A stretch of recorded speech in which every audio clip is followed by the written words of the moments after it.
Porque tem muita gente com o coração fechado quando se trata de dízimo e oferta, por causa desses pastores ladrões, cães, falsos. E aí todos os pastores são colocados no mesmo pacote de modo injusto. Mas ainda tem homens de Deus, ainda tem igreja que tem discernimento de quem é e quem não é. Malaquias capítulo 3.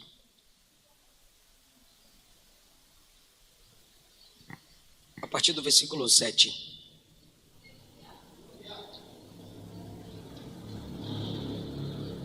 Podemos ler? Desde os dias de vossos pais, vós tendes desviado das minhas ordenanças e não as tendes guardado. Retornai para mim e eu retornarei para vós, diz o Senhor dos Exércitos. Mas vós dizeis, em que havemos de retornar? Roubará o homem a Deus? Todavia vós me roubais. Mas vós dizeis, em que te roubamos? Em dízimos e ofertas. Responde. Vós sois amaldiçoados com uma maldição, pois vós mesmos me roubaste toda esta nação. Trazei todos os dízimos à casa do tesouro, para que haja mantimento na minha casa.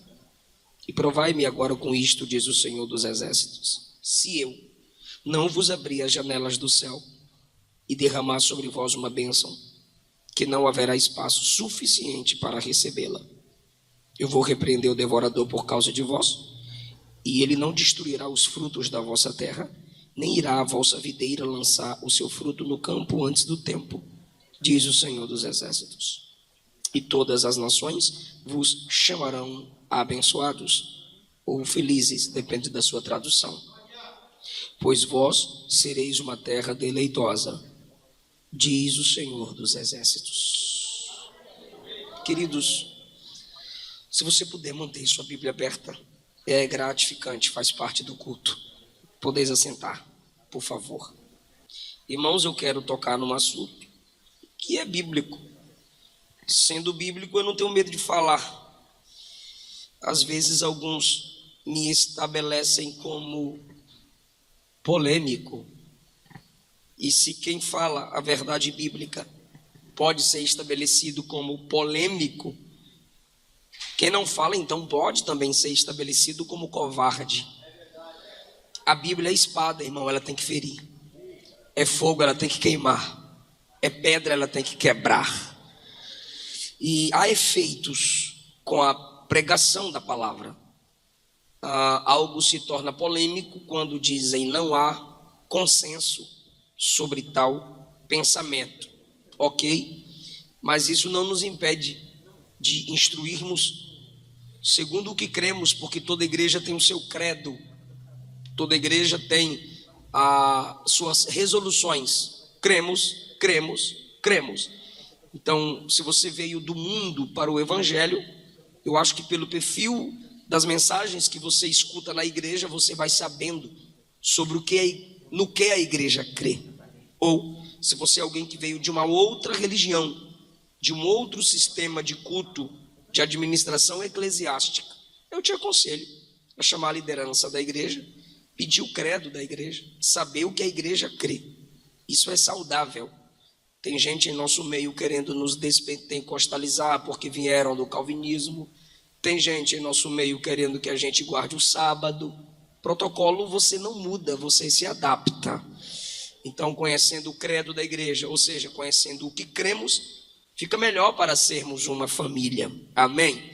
Então, não é que é questão de polemizar. Está na Bíblia, vamos falar, claro, respeitando o seu contexto. Por que eu digo isso? Porque há uma classe de crentes em nossa geração, e eles não gostam dessa palavra, mas eu vou usá-la de modo didático, não simplesmente para ofendê-los, os desigrejados. E eles gostam de serem chamados não institucionalizados. Imagine, essa palavra toda para falar de alguém que não gosta de congregar. Então eles olham para o nosso amor pela obra de Deus e pela ajuda financeira que nós cooperamos no desenvolvimento do reino, e assim zombam de nós, isolam textos, e a prova do argumento deles é kkkkkkkk. O negócio deles é internet, o negócio deles é YouTube.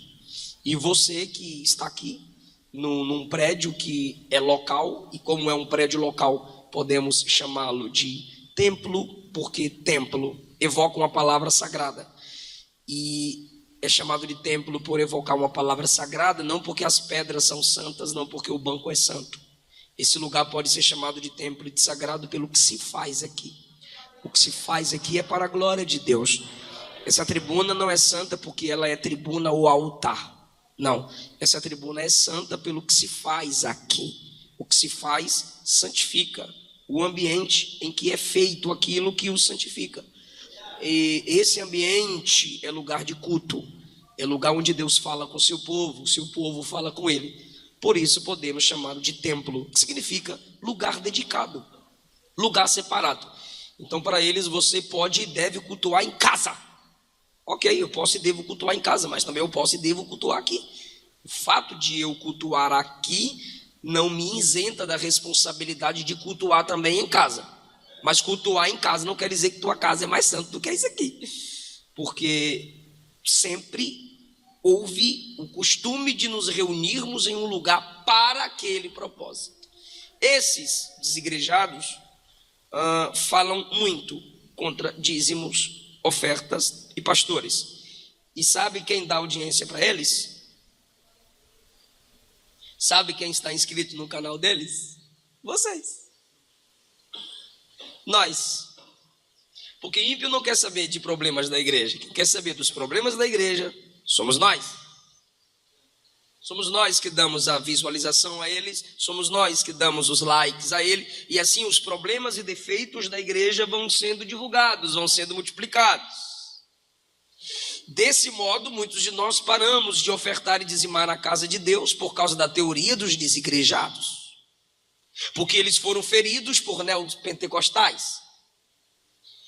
Como eles foram feridos por neopentecostais, que se dizem pentecostais, mas são novos pentecostais. Algo que não existe novos pentecostais. O que existe são pentecostais que exercem as doutrinas do pentecostalismo. Atos 2.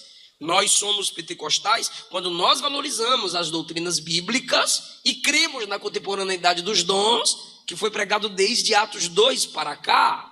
Então os pentecostais são aqueles que olham para trás.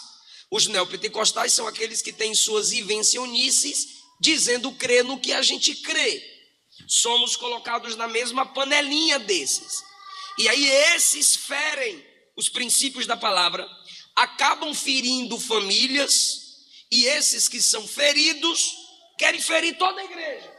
E diz, pastor não presta, a igreja não presta. E o argumento deles é, eu saí da Assembleia de Deus. Eu saí do pentecostalismo, eu sei o que eu estou falando, porque eu saí de lá. Deixa seu like aí, gente, deixa seu like, compartilha aí. Eu saí de lá. Então, o pastor não pode ter membros instruídos a ofertarem e dizimarem, mas ele pode ter inscrito no seu canal para dar like por causa das fofocas dele.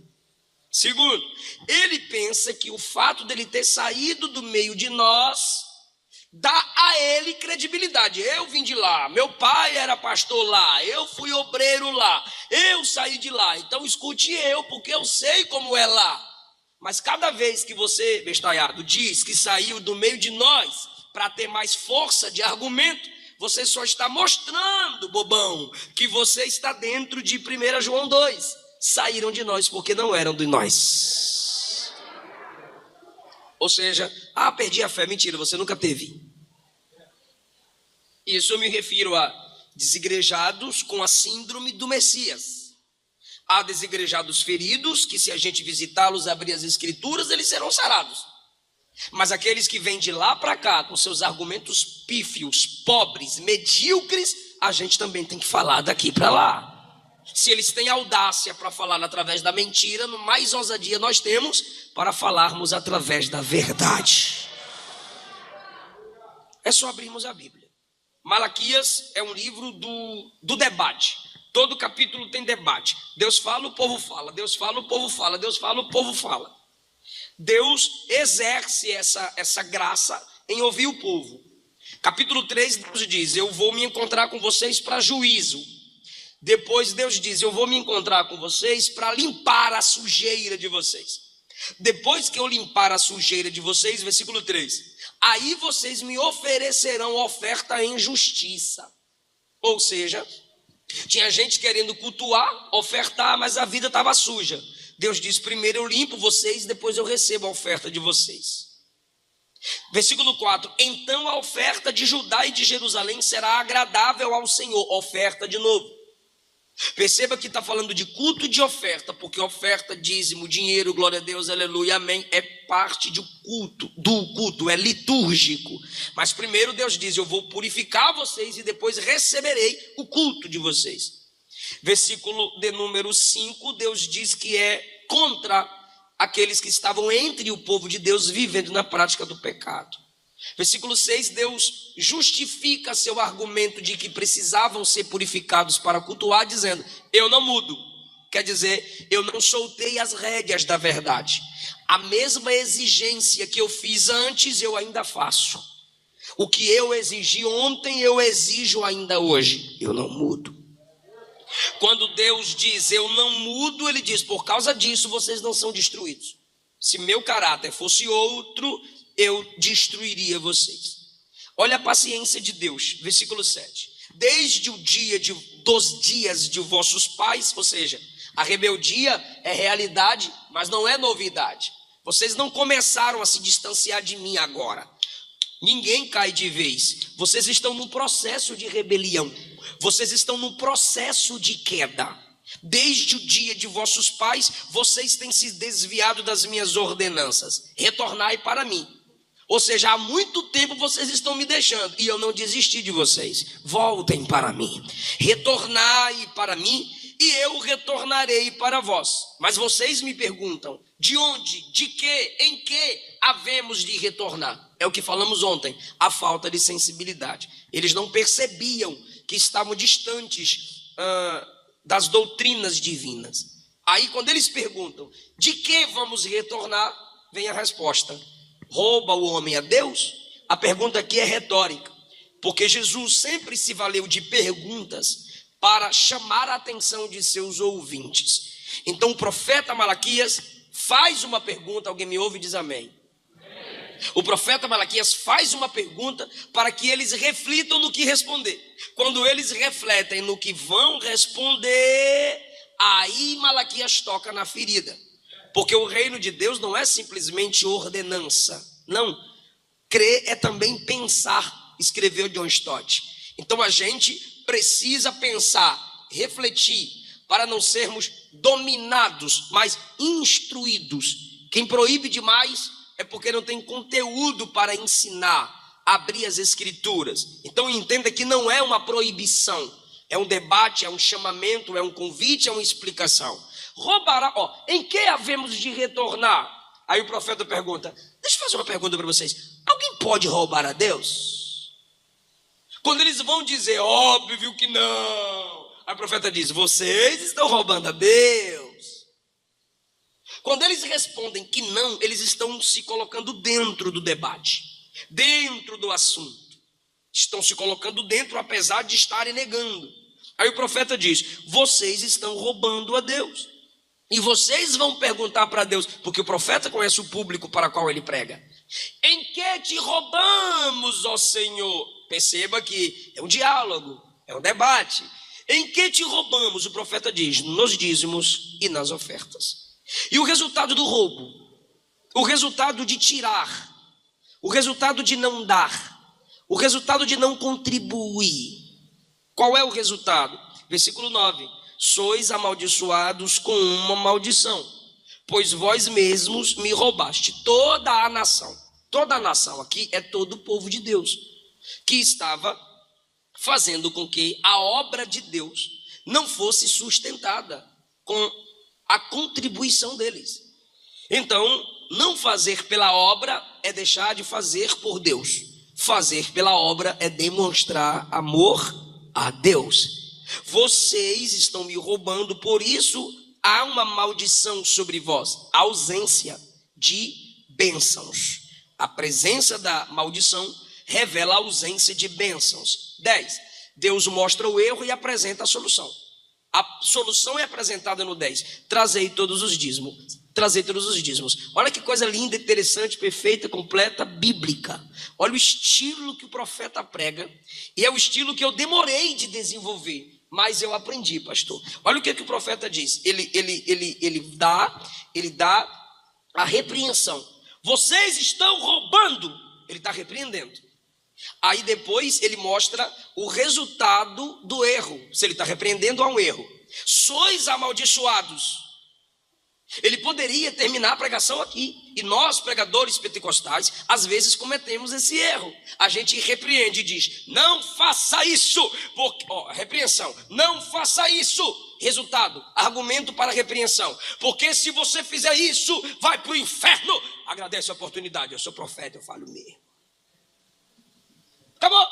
Mas olha o que o profeta diz: repreensão, me roubais. Justificação pela repreensão. Vocês estão sendo amaldiçoados. Agora vem o conselho. Agora vem o caminho aberto depois de fechar o atalho do erro. Porque eu não posso fechar o atalho do erro sem abrir o caminho para o acerto. Repreensão, correção. Ele repreende. Vocês estão roubando Deus. E ele corrige. O que é corrigir? Fazer o errante fazer o certo. Instruir o errante a acertar. Mostrar o que é certo para quem erra. Aí ele coloca a correção no 10. Ele repreende no 8 e 9. E no 10 ele corrige. Ele diz assim: trazei todos os dízimos à casa do Senhor. Como a gente para de roubar? Trazendo. Como a gente para de tirar? Dando. Como a gente para de não orar? Orando. Como a gente para de comer? Jejuando. Como a gente para de guardar mágoa? Perdoando. Eu não posso simplesmente dizer: não guarde mágoa. Eu tenho que dizer: perdoe. Mas como perdoar? Orando, olhando para Jesus. Como? Eu não posso simplesmente dizer: jejue. Não, eu tenho que dizer: por que jejuar? Quem jejuou na Bíblia? Eu não posso simplesmente repreender. Eu preciso corrigir. Apocalipse 22. João se prostrou diante do anjo para adorar. Para adorar anjo. É errado ou correto? É errado. O anjo olhou para João e disse: não faça isso. Repreensão. Adora a Deus. Correção. Efésios 4. Não mintais. Repreensão. Falai a verdade a cada um. Correção. Não roubais. Repreensão. Mas trabalhe para ter com que repartir. Correção. Então a gente repreende e corrige. O profeta repreende o erro. Vocês roubam. E o profeta corrige. Trazei os dízimos à casa do tesouro. Se ele mostrou o resultado do erro, me ajuda, gente, fica comigo. Se ele mostrou o resultado do erro, ele também tem que mostrar o resultado do acerto. Se ele mostrou o resultado depois da repreensão, ele tem que mostrar o resultado depois da correção. Qual é o resultado do erro? Maldição. Qual é o resultado da repreensão? Maldição. E da correção? E quando a gente nos corrigirmos? E quando a gente melhorar? Qual será o resultado? Trazei o dízimo? Primeiro, vocês vão me provar nisto. Você pode orar e dizer: Senhor, eu sou dizimista na sua casa. Nisto, Senhor, eu sustento a sua obra. Senhor, eu sou ofertante no seu reino. Pela sua graça sou ofertante. E pela sua graça eu gostaria de te pedir: abençoa-me. Por causa do versículo 16, há um memorial de lembranças diante de Deus para aqueles que honram a Deus e honram o seu nome. O capítulo que fala do memorial é o capítulo que fala do nosso amor pelo reino de Deus quando toca no nosso dinheiro. Quem está entendendo essa palavra, irmão? Provai-me nisto, examine-me nisto. Ou seja, olhe para a Bíblia e veja o caráter de Deus. Analise o caráter de Deus sobre aqueles que foram ofertantes sobre a sua obra.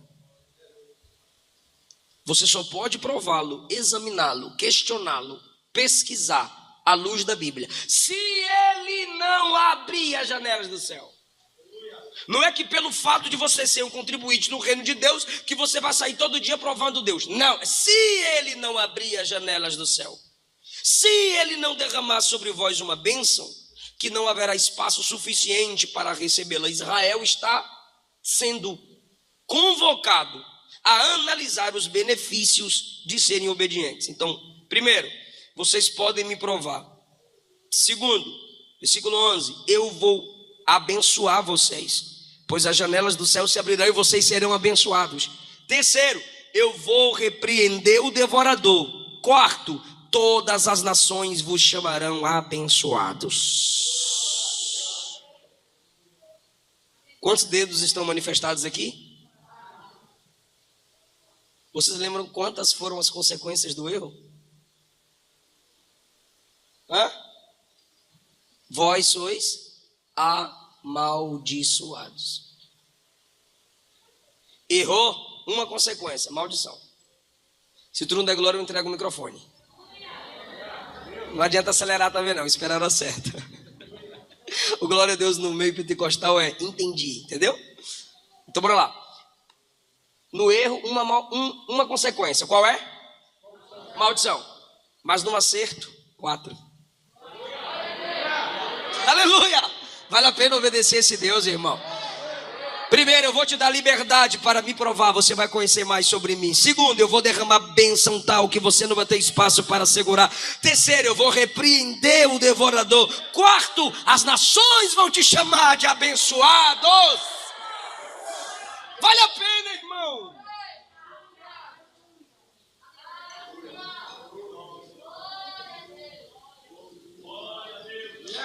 Eu preciso falar de um modo mais prático. O dízimo é o princípio estabelecido por Deus. Quem é que está mandando o profeta falar sobre os dízimos? Deus. Deus estabeleceu. Malaquias 3:10 está mostrando que o dízimo não é invenção da igreja.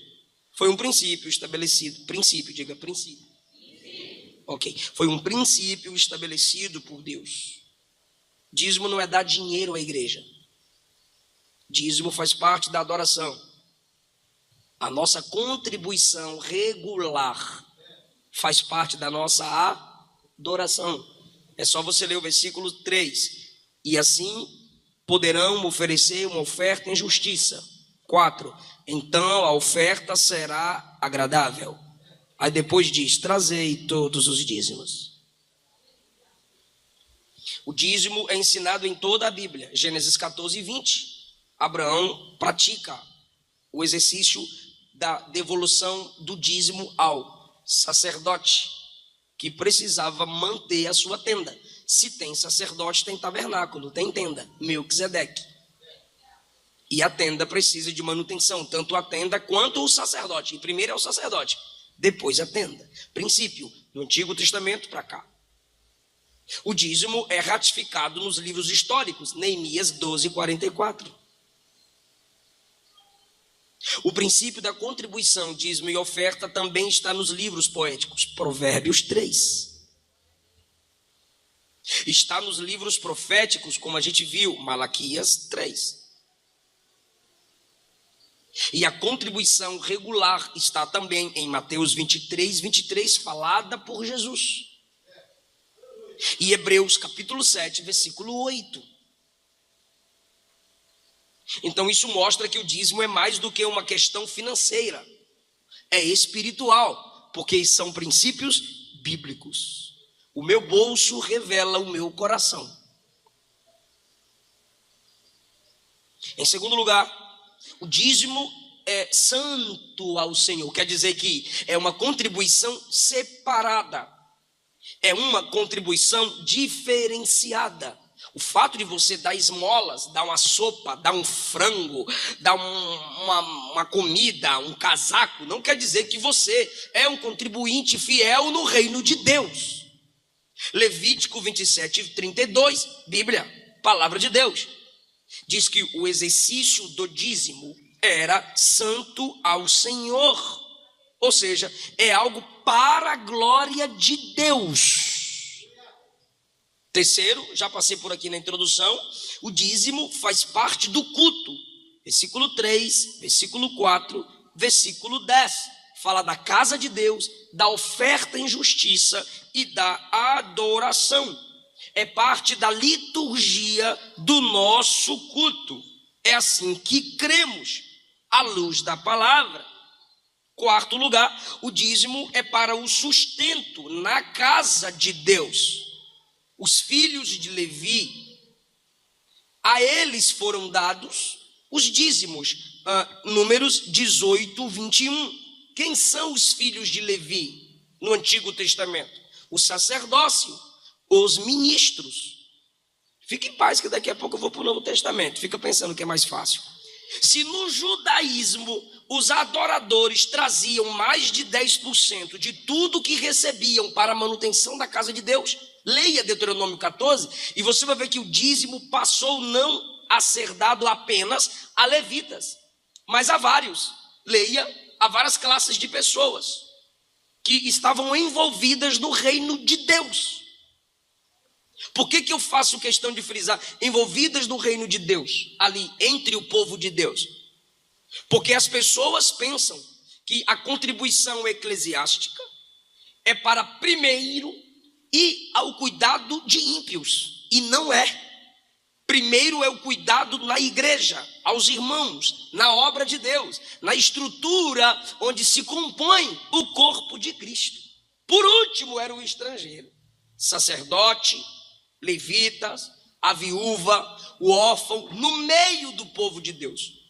Depois o estrangeiro que chegava para o meio do povo de Deus. Então, se no judaísmo os adoradores traziam mais de 10% do que recebiam para a manutenção da casa de Deus e dos obreiros de Deus, como para também atender às necessidades dos pobres, muito mais agora nosso compromisso é maior. Por quê? Porque o compromisso da igreja é alcançar as nações.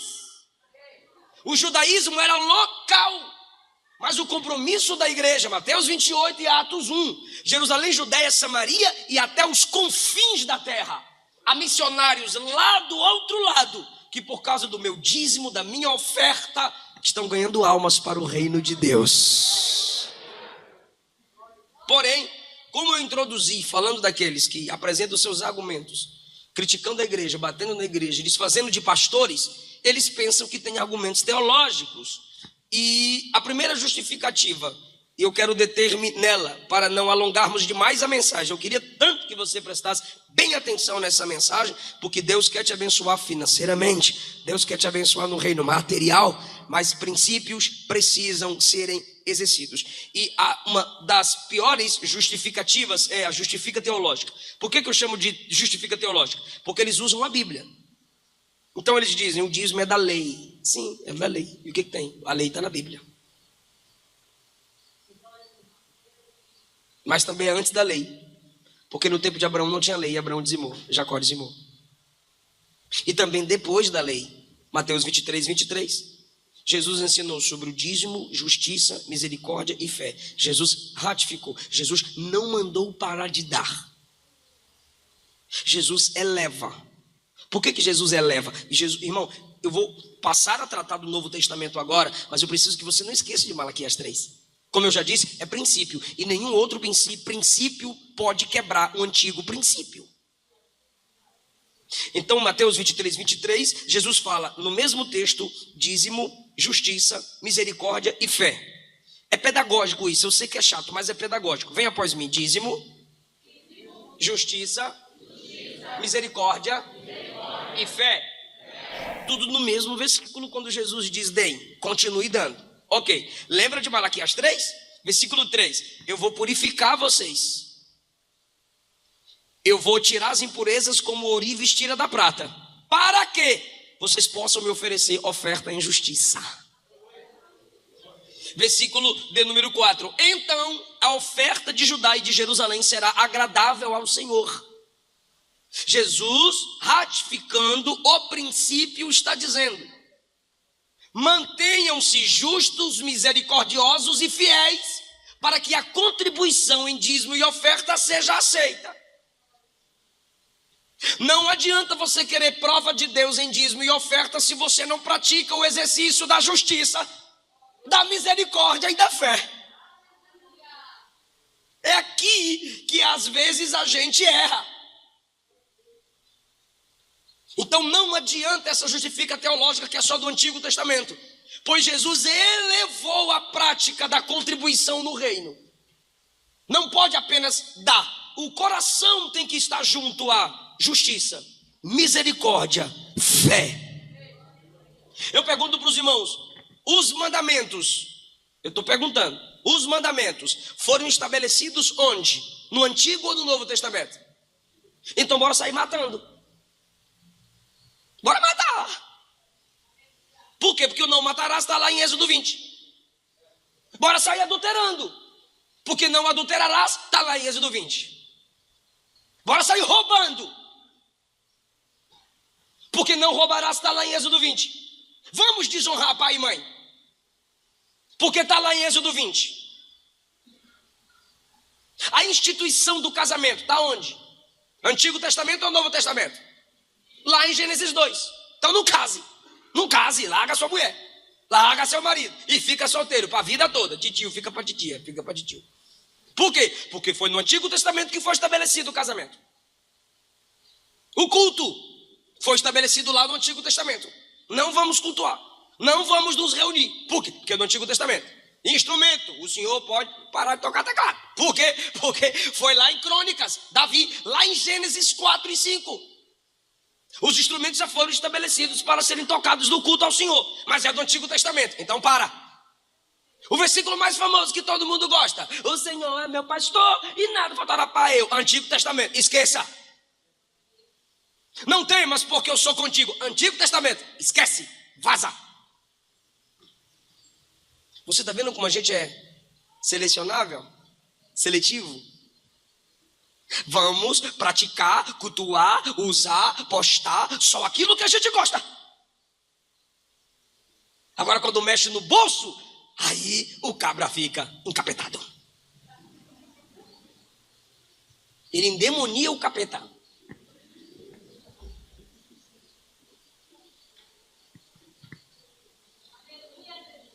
Pastor, quando eu estou contribuindo no reino de Deus regularmente, eu separo uma parte do meu salário, eu separo uma parte da minha renda para ofertar na casa de Deus, dizimar na casa de Deus, contribuir no reino de Deus. Eu estou praticando o princípio bíblico? Sim. E cristão? Sim. Porque eu não posso abrir a Bíblia e pregar só no Antigo Testamento também não, irmão. A gente é cristão. Eu tenho que começar no Antigo Testamento e apontando para Jesus. Sim ou não? Óbvio, eu não posso chegar aqui e pregar Êxodo 20, irmão. É claro que eu não posso chegar e pregar Êxodo 20 e terminar em Êxodo 20. Não matará, não adulterará, não idolatrará, não cobiçará a mulher do teu próximo, não vai roubar as coisas dos outros, honra teu pai e tua mãe. Amém, amém. Você vai dizer, rapaz, só isso? Alguns vão dizer assim, é pesado, é porque eu gosto de dar uma roubadinha. Outros vão dizer, é pesado, eu gosto de dar uma cobiçadinha. Só que outros dirão, eu estou no céu, eu não mato, eu não roubo, eu não fumo, nem pai e mãe eu tenho para desonrar, eu estou no céu. Por isso que a mensagem tem que ser apresentada na perspectiva de Cristo. Não matarás, não assassinarás. Ame o próximo como Jesus ensinou. Não cobiçarás. Ame o próximo como Jesus ensinou. Honra teu pai e tua mãe. Honre teus pais como Jesus honrou. Não idolatrarás, não farás outros deuses. Reconheça Jesus como o único Deus que é digno de sua adoração.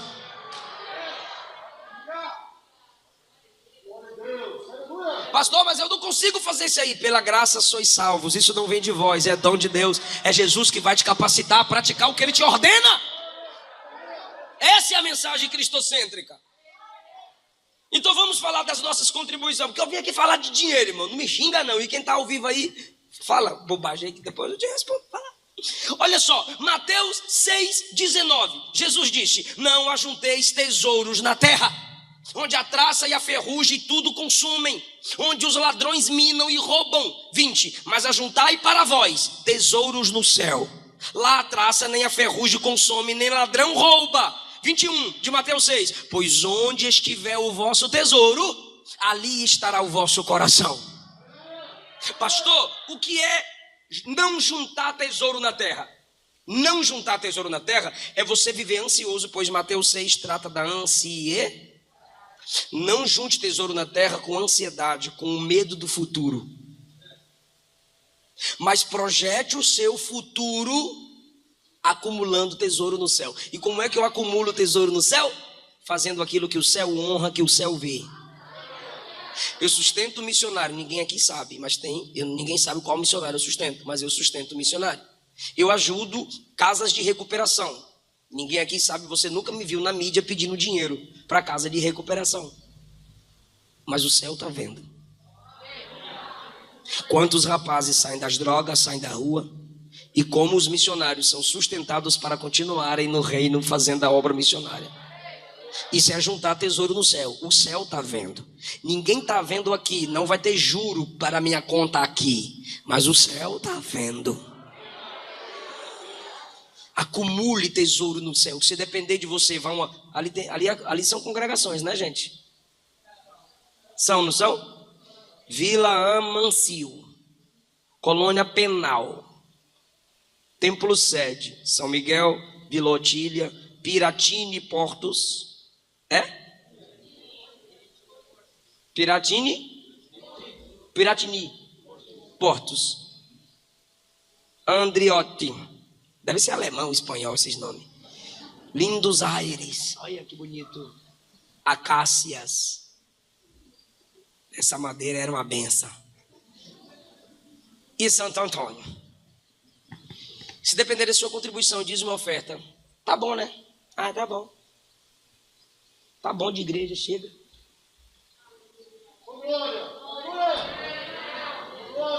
Mas quando você junta o tesouro no céu, você diz: eu quero ver um monte de placa aqui de congregações abertas, Jesus salvando. Se a gente contribuir mais, vai parar de ser reconhecida como a cidade do presídio, mas a cidade mais evangélica, a cidade com mais igreja, a cidade com mais jovens transformados pelo poder de Deus. Eu creio no que eu estou falando aqui, irmão. Ajunte tesouro no céu. Zaqueu, um novo convertido, Lucas 19:8. Levantou-se Zaqueu e disse ao Senhor: Senhor, eis que eu dou aos pobres, aos necessitados, metade dos meus bens. E se em alguma coisa tenho defraudado alguém, eu vou restituir 4 vezes. Ele vai dar metade dos bens a quem precisa, e se ele tirou de alguém, ele vai devolver 4 vezes mais. O que é isso, pastor? Ele se desprendeu do amor ao dinheiro. Ele se desprendeu do materialismo. Irmão, se você só se incomoda com igreja e pastor, quando se fala de dinheiro, você é avarento. E o avarento na Bíblia é idólatra. Então você olha para o pastor quando fala de oferta e diz: ladrão. Aí Jesus olha para você e diz: avarento e idólatra. Então você tem 2 pecados, enquanto para você o pastor tem 1, você tem 2 para Jesus. E qual o olhar é mais julgador? O de Jesus ou o seu? Só que aí você diz: ladrão. Pois é, um ladrão foi salvo na cruz. E o avarento e o idólatra não entra no reino de Deus, vai para o inferno. Então o pastor ainda tem uma chance, e tu não tem não. Porque você só se incomoda quando fala de dinheiro. Porque onde estiver seu tesouro, ali vai estar seu coração. Você ama tesouro, você ama dinheiro. Por isso que quando fala de dinheiro, você encapeta o capeta. Atos capítulo 3, versículo 2. Outro exemplo do Novo Testamento. Era trazido um homem que desde o ventre de sua mãe era coxo. Todos os dias o colocavam na porta do templo. Por que não colocava em outro lugar? Por que não colocaram aquele camarada à beira do caminho, igual o cego lá, o filho de Timeu? Por que ele não foi colocado lá na beira do tanque? João 5 e João 9. Esse povo aqui conhecia a Bíblia. Os parentes dele eram espertinhos. Vamos colocar na porta da igreja. Por quê? Porque todo crente que vai para a igreja leva dinheiro. Porque todo que ia ao culto levava o quê? Esmola? Não. Olha o nível, está no texto. Ele estendeu a mão esperando receber alguma coisa. Aí Pedro disse: o quê? Não tenho 25 centavos. Não tenho um pedaço de rapadura. O que Pedro disse? Não tenho prata. Olha o nível. Não tenho prata nem ouro. Mas o que tenho te dou em nome de Jesus, levante e anda. Não tenho prata e ouro, não quer dizer que você não deve ter. Por quê? Porque o nível de contribuição era esse, prata e ouro. Mas para nós é os 5 centavos, 10 centavos. Então o camarada vai para a porta porque ele sabe que ali tem gente solidária, generosa. Sabe que o culto ao Senhor e ajuda aos necessitados não era feito por qualquer valor. Atos 4:34. Eu tenho saudade da igrejinha. Eu queria ver. Só queria ver, né? Tá lá, não queria não. A igreja primitiva, a igreja de Atos. Oh Jesus, igreja de Atos. Atos 4:34. Não havia entre eles nenhum necessitado, porque todos que possuíam suas herdades vendiam, traziam o preço do que foi vendido e depositavam aos pés dos apóstolos, e repartia-se a cada um segundo a necessidade que cada um tinha. Tu quer mesmo a igreja primitiva? Atos capítulo 5. O casal vendeu por 100 mil, mas chegou na igreja dizendo que tinha vendido por 50 mil. Aí o pastor perguntou: vendeste a propriedade? Vendi. Por quanto o preço total? Por 50. Mas tinha vendido por 100. E a gente quer receber a honra de 100, não de 50. Então a gente está dando aqui metade, mas a gente quer ser honrado como se estivéssemos dando tudo. Aí o pastor perguntou: para que mentir? Para que mentir? Na hora da oferta, então tu imagina, na hora do culto, o pastor para na hora da oferta, olha para 2 ofertantes: olha, nós também oferta, nós é ofertante dizimista, olha o tanto que nós dá de dinheiro. Aí o Espírito Santo falou: tá mentindo, tá mentindo. Ah, Deus não se importa com dinheiro. Óbvio, ele se importa com a sua intenção. Tá mentindo. Era só não mentir. Vendia por 100, dava 1, dava 2. Mas para que querer dar metade como se estivesse dando tudo? Toda verdade pela metade é uma mentira completa. Está mentindo.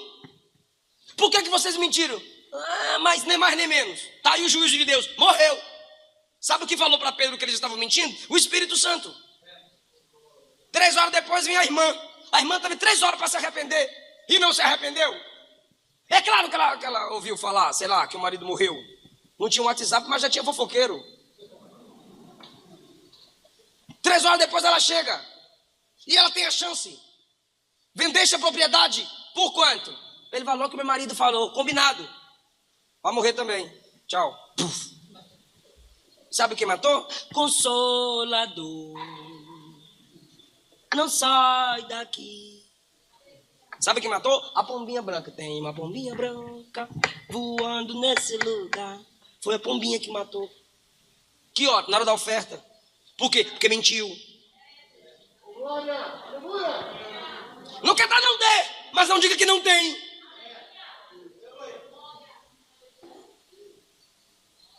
Vocês perceberam que eu não peço para ninguém dar glória a Deus não, né, irmão? Intimidade forçada, estupro, irmão. Mas se você está sentindo a verdade de Deus no seu coração, pode dar glória. Meu forçado, obrigado, Jesus, está doendo, aleluia. Mas agradeça, porque Ele está sarando a gente aqui nessa manhã.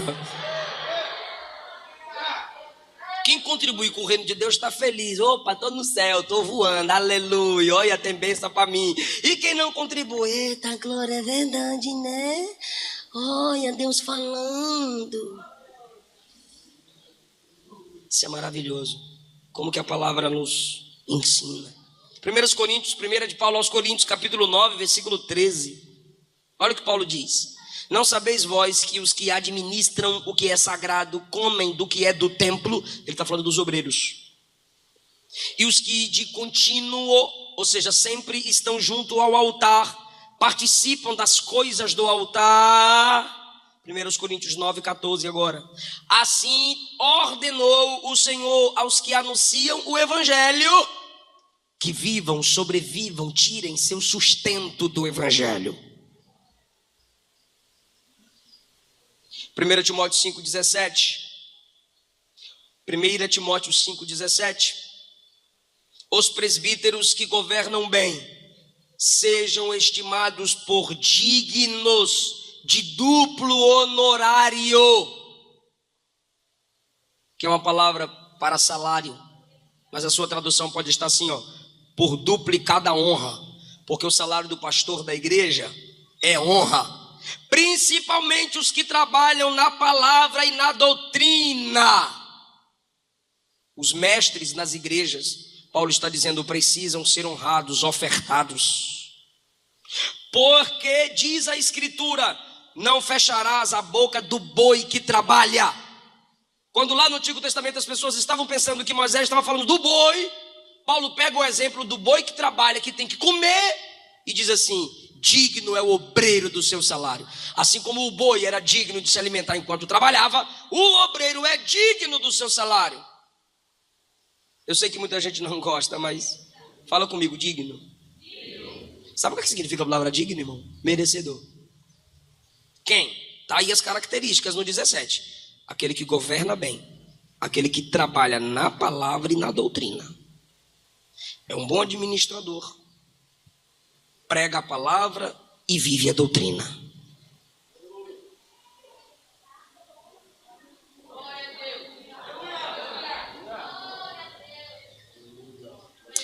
Filipenses 4,14, Paulo está falando da contribuição para a obra missionária. Todavia fizeste bem em tomar parte na minha aflição. Paulo era um plantador de igreja. Você nunca viu Paulo plantado, fixo, pastoreando uma igreja local por muito tempo. Paulo era plantador de igreja. Ele abria a igreja, preparava o obreiro, deixava o obreiro lá e vazava. Até hoje tem obreiro assim. Se deixar ele lá, ele estraga a igreja. Aí tem que tirar ele. Todavia fizeste bem em tomar parte na minha aflição, porque a obra missionária aflige. E bem sabeis também, ó Filipenses, que no princípio do evangelho, quando parti da Macedônia, nenhuma igreja comunicou comigo com respeito a dar e a receber. Ele está dizendo, quando eu comecei a pregar o evangelho partindo da Macedônia, nenhuma igreja ofertou, nenhuma igreja contribuiu. O dízimo que era prática comum entre os judeus, porque os primeiros cristãos vieram do judaísmo. Paulo não trata diretamente do dízimo, porque já era uma prática comum. As cartas eram para corrigir erros. Nesse quesito eles não erravam. E Paulo diz assim, na ajuda da obra missionária, nenhuma igreja me ajudou. Se algum pastor reclamar hoje, irmão, ele é cancelado. Se algum missionário reclamar hoje, a igreja é cancelada. Mas olha o que ele diz, nenhuma igreja me ajudou quando eu parti de lá. Com respeito a dar e receber. Ou seja, a igreja recebe de Paulo e a igreja oferta na vida de Paulo. Na vida missionária que Paulo cumpria. Aí ele diz assim, só vocês e meus irmãos de Filipos me abençoaram. Irmão, a obra missionária sabe quem está ofertando e quem não está, quem dizima, quem não dizima, quem contribui, quem não contribui. A igreja sabe, a igreja sente, a liderança sabe, acima de tudo Deus sabe. Paulo está dizendo, eu sei que não contribuiu e eu sei que só vocês contribuíram. 16, porque também uma vez e outra vez me mandaste o necessário a Tessalônica. Não que procure dádivas.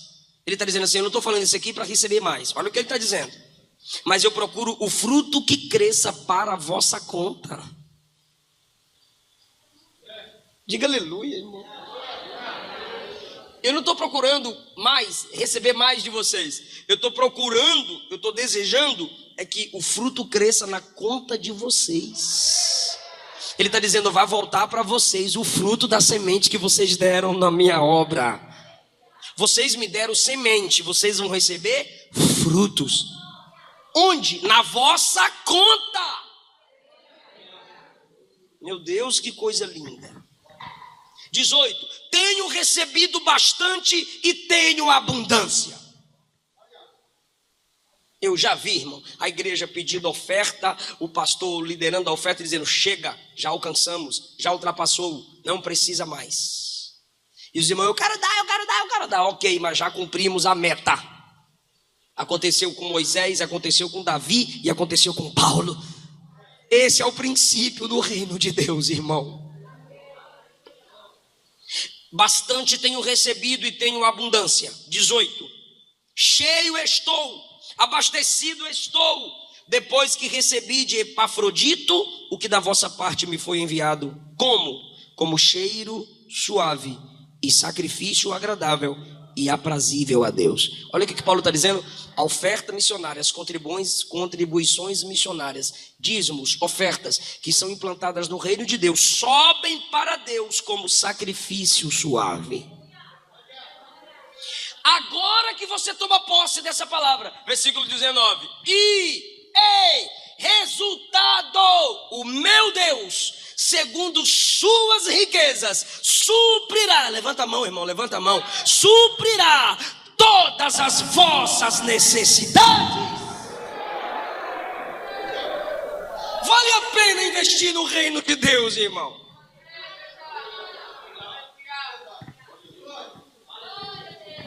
Fui pregar no Pará 10 anos atrás. Me deram R$2.000 de oferta. Deixei com a minha esposa e fui cumprir outra agenda, não lembro onde.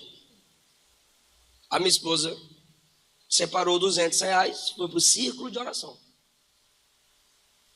e colocou no envelope: Senhor, estou dizimando e orando ao mesmo tempo pela minha casa própria. Quando eu cheguei dessa viagem em que ela foi para o círculo de oração, eu disse: amor, procura a nossa casa. Ela tinha dado 220. Falei: amor, procura a nossa casa. E fui pregar. No culto, Deus usou um irmão e falou assim para mim: eu estarei dando 1000 vezes mais o que sua esposa me entregou num culto pela manhã. E ela saiu do bairro procurando a casa. Gostou de uma casa, não sabia o valor. Ligou no corretor. O corretor disse: essa casa é 280 mil.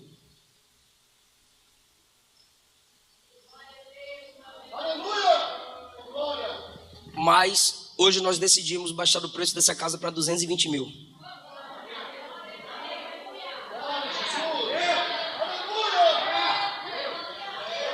Aí a minha esposa falou: tá, meu marido é pregador, eu sou cantor e a gente não tem 220 mil. Ele perguntou: o que vocês têm? Tem um carro que meu marido ganhou. Fui pregar em Engenheiro Coelho, em São Paulo. O irmão ganhou, não, assim, o irmão deu o carro e falou: paga como você quiser. Quando eu fui quitar o carro, ele falou assim: precisa mais não, está quitado. O valor do carro era uns 60 mil. Elantra, teto solar, rodão 16. A chave era no start, assim, ó. Banco de couro. Ô, glória, dá glória a Deus, invejoso. Aí ela falou: olha como ela não espera. Tem o carro do meu marido. E nós não tem cheque.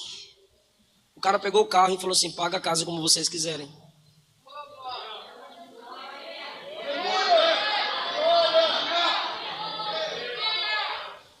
Cada lugar que eu ia pregar, os pastores me davam o dobro, o triplo das ofertas prometidas. Os irmãos iam comprar os livros. Comprava um livro meu e me dava R$100 e dizia: fica com troco. Outro irmão fazia um cheque e pegava a caixa toda. Eu falei: olha, pegou mais barato para revender. Não, começava a distribuir os livros entre os irmãos.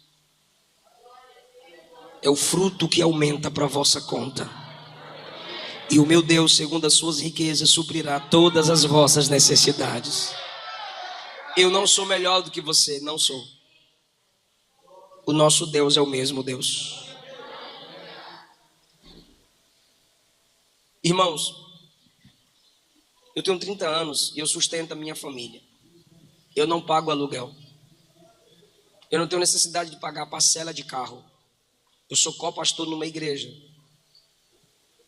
Eu não recebo salário da igreja local. Mas eu tenho livros que são best-sellers. Eu não preciso fechar contrato com nenhuma editora, porque eu não dou conta de suprir a necessidade dos meus leitores. Eu prego no Brasil, fora do Brasil. Eu tenho 8.000 alunos online. Mas desde a minha infância, minha mãe me ensinava: se você tem 50 centavos, dê 5. Se você tem R$1, dê 10. Os meus pais colocavam oferta na minha mão, quando a salva passava, eu chamava de coador. Cadê o coador? O coador vinha, eu botava lá a minha oferta. Aleluia. Tesouro no céu, irmão. Eu quero ler mais 2 textos e eu prometo encerrar. Amém? 2 Coríntios 8. Irmãos, vos fazemos conhecer a graça de Deus dada às igrejas da Macedônia. Paulo está dizendo que o ato de ofertar é um favor de Deus a nós. Deus está te permitindo contribuir na obra dele. Como em muita prova de tribulação houve abundância na sua alegria, e como a sua profunda pobreza abundou em riquezas da sua generosidade. Paulo está dizendo, os pobres foram ricos em generosidade. 3, segundo o seu poder, eu mesmo testifico, e ainda acima do seu poder aquisitivo, deram voluntariamente. Os irmãos deram conforme podiam e acima do que podiam. Nunca será desperdício, irmão, quando é para o reino de Deus. Versículo 4, pedindo-nos, olha só, eles nos pediram com muitos rogos que aceitássemos a graça e a comunicação deste serviço que se fazia para com os santos. Olha para mim, a igreja rogava ao apóstolo, deixa a gente ofertar, pelo amor de Deus, em nome de Jesus, por favor, por gentileza, deixa a gente ofertar. Eles nos rogaram para fazer parte. Paulo dizia, vocês não podem, vocês são simples. Não, deixa a gente ofertar. 5, e não somente fizeram como nós esperávamos, mas a si mesmos se deram primeiramente ao Senhor e depois a nós. Ou seja, volta lá para Malaquias. Tornai para mim. Versículo 7. Aí no versículo 8 a seguir, trazei as ofertas. Primeiro eu quero você. Depois eu quero o seu dinheiro no meu reino. Olha o que Paulo acabou de dizer. Eles se deram ao Senhor, versículo 5, e depois a nós, versículo 6. Olha o 7. Portanto, olha, meu Deus do céu, isso aqui é muito lindo. 2 Coríntios 8, 7. Olha o que Paulo diz. Assim como em tudo abundais, ou seja, vocês têm muito em fé. Tem gente que tem fé demais. Rapaz, vai chover hoje e chove. Vai parar a chuva agora e para. Em palavra. Pode dar oportunidade que aquela irmã prega muito. Aquele irmão prega muito. Aquele jovem é profundo. Ele abunda em palavra. Em conhecimento. Rapaz, pode falar. O que você quer falar? Soteriologia, amartiologia, pneumatologia, eclesiologia, escatologia. Conhecimento aí tem demais. Pode matemática, ao quadrado, ao cubo, que tu perguntar, o cabra é bom. Pensa no crente que tem abundância de conhecimento. E em toda diligência. Que hora começa o culto? 6h59 ele está lá. É para limpar só o teto. Ele limpa o teto, limpa o chão, limpa as colunas, limpa o banheiro. É diligente. Tem gente assim, diligente. A igreja abundava, a igreja era crescente, a igreja era multiplicada em fé, palavra, conhecimento e diligência. E em amor para conosco. Sabia tratar os pastores, sabiam tratar uns aos outros, sabiam tratar os irmãos. Aí Paulo fala assim para os irmãos de Coríntios: abundeis também nessa graça. Sejam multiplicadores também nesse favor de ofertar, contribuir. Vocês são muito bons para ter fé, palavra, conhecimento, diligência, mas vocês estão falhando numa coisa: contribuição no reino de Deus. Versículo 8. Não digo isso como quem manda, mas eu digo isso para provar a sinceridade de vosso amor. Se o amor de vocês é sincero, vocês demonstram isso com dinheiro. É isso que Paulo está dizendo. 16, 2 Coríntios 8:16. Mas graças a Deus, que pôs a mesma solitude por vós no coração de Tito, pois aceitou a exortação e muito diligente partiu voluntariamente para vós. Paulo está dizendo: eu não vou recolher as ofertas, eu não vou recolher os dízimos, eu não vou recolher as contribuições. Tito vai. Com ele, 18, enviamos aquele irmão cujo louvor no evangelho está espalhado em todas as igrejas. E não só isto, mas também foi escolhido pelas igrejas para companheiro da nossa viagem. Dá uma olhadinha para mim. É legal você acompanhar o texto. Olha para mim aqui. Paulo está dizendo: ofertem. Ok, vamos ofertar, Paulo. Pode vir mandar buscar o dinheiro que a gente está preparado aqui. Ok. Aí Paulo diz assim: eu não vou buscar, mas eu vou mandar gente de confiança. Eu vou mandar Tito e pode ser Timóteo. Esse que ele diz assim: aquele cujo louvor é conhecido em toda a igreja. Louvor aqui é elogio. aquele que toda a igreja sabe do caráter dele. Paulo está dizendo: vocês não vão entregar oferta na mão de bandido, vocês não vão entregar oferta na mão de ladrão, vocês não vão ofertar oferta na mão de quem vende vassoura, vende óleo ungido, vende arquinha da aliança. Não, vocês vão entregar oferta na mão de quem tem vida com Deus. Vocês vão abençoar quem tem compromisso com a igreja.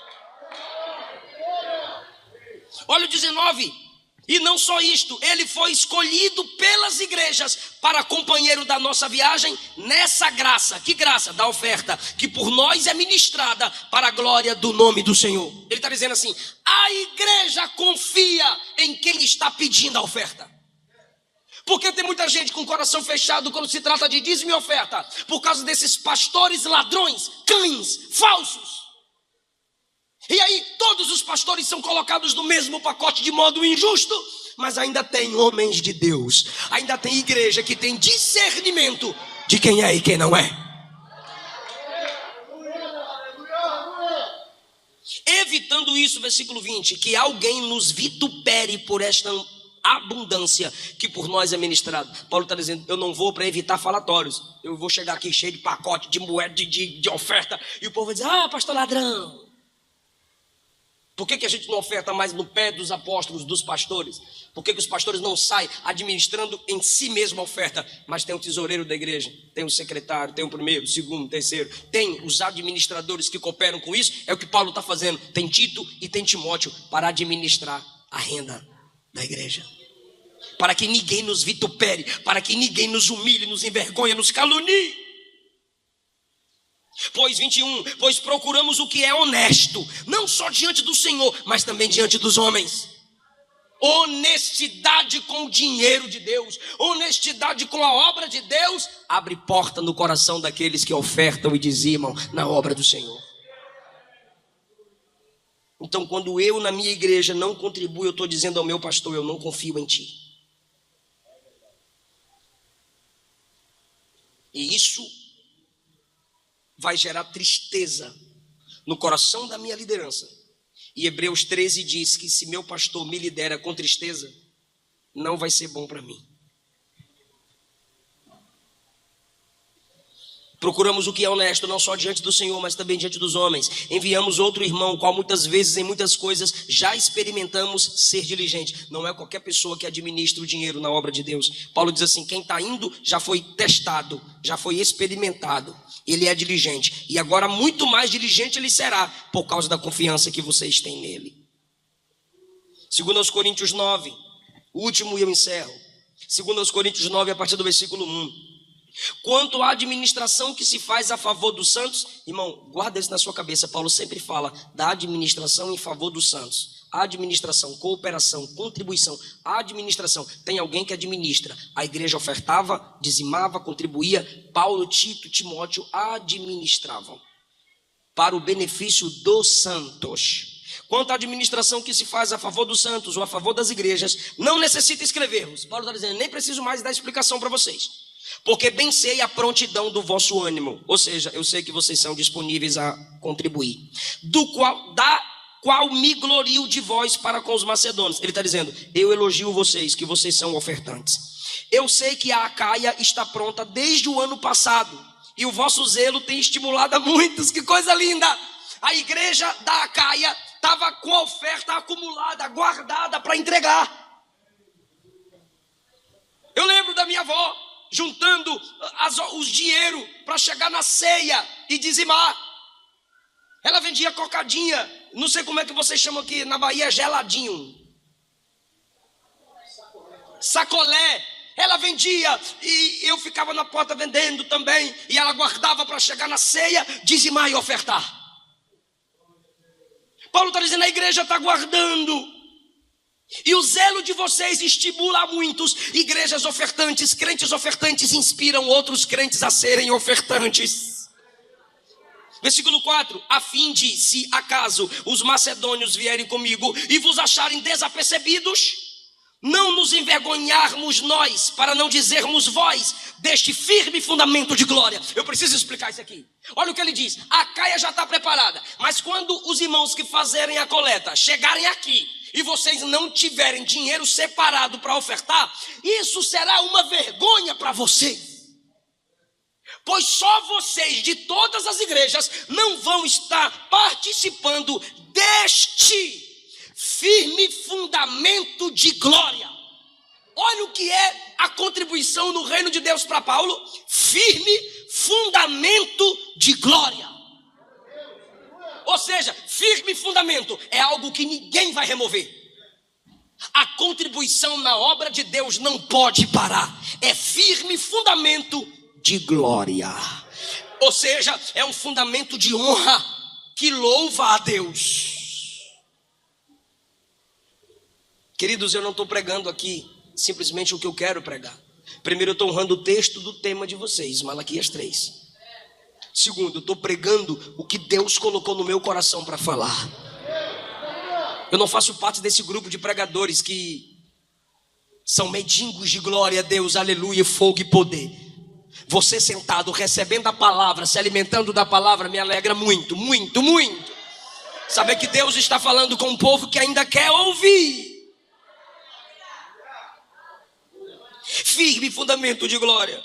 Portanto, tive por coisa necessária exortar esses irmãos, para que primeiro fossem ter convosco e preparassem de antemão a vossa bênção. Primeiro, o dinheiro é firme fundamento. Primeiro é graça, ele fala que é graça, favor. Segundo, firme fundamento de glória. Terceiro, a vossa bênção. Quando você oferta, quando você dizima, quando você contribui, você está abençoando. Então você é um abençoador. Você se torna uma fonte de bênção, já antes anunciada, para que esteja pronta como bênção e não como avareza. Eu estou dando isso aqui, mas eu quero saber o que é que vai valer para mim, que lucro vai ter. Lembra de Malaquias, versículo 14 do capítulo 3, que lucro teremos em cumprir os mandamentos de Deus? Aí Paulo diz na segunda carta aos Coríntios, capítulo 9, não é para dar com avareza. Ou seja, eu estou dando aqui, mas eu quero receber. Eu estou dando aqui, mas eu quero ver quanto é que eu vou colher. Não, isso é avareza, não é amor. Versículo 6, digo que aquele que semeia pouco também vai ceifar pouco, e o que semeia em abundância ceifará, colherá em abundância. 7, cada um contribua segundo propôs no seu coração. Você propõe no coração. Onde tiver seu tesouro, ali vai estar o seu coração. Você coloca no coração: vou sempre ofertar, dizimar, contribuir. Eu vou colocar no meu coração. Eu decido aqui. Deus... Cada um contribui segundo propôs no coração. Cada um.